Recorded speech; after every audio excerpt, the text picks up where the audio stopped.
बहुत समय पहले एक वैज्ञानिक ने एक टिड्डे को पकड़ा था और फिर वो उसे अपनी आवाज पर छलांग लगाना सिखा दिया।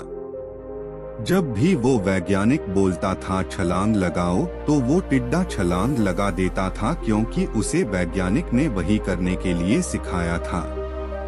एक दिन उस वैज्ञानिक ने उस टिड्डे का एक पैर तोड़ दिया और फिर आवाज लगाया छलांग लगाओ। इस बार टिड्डे ने छलांग तो लगाया, लेकिन एक पैर कम होने के वजह से कम दूरी पर छलांग लगा पाया।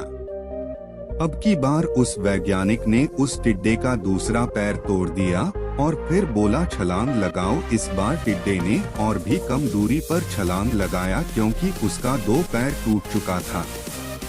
ऐसे करके उस वैज्ञानिक ने उस टिड्डे का तीसरा पैर, फिर चौथा पैर और फिर ऐसे करके सभी पैर तोड़ दिए और फिर बोला छलांग लगाओ, लेकिन एक भी पाँव न होने के वजह से वो टिड्डा कूदना तो दूर की बात है, हिल भी नहीं पाया।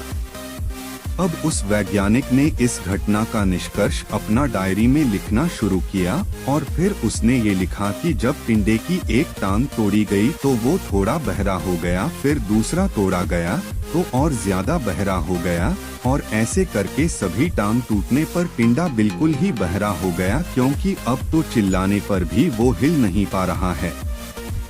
लेकिन ये बात तो सभी समझ सकते हैं कि टिड्डे का टांग टूटने की वजह से वो छलांग नहीं लगा पा रहा था, ना कि बहरा होने के वजह से।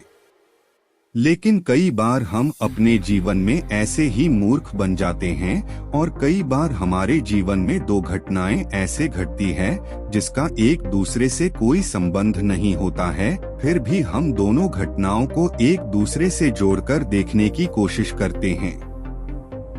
कई बार हमें कुछ और दिखता है लेकिन समझ में कुछ और आता है और वाकई में होता कुछ और है।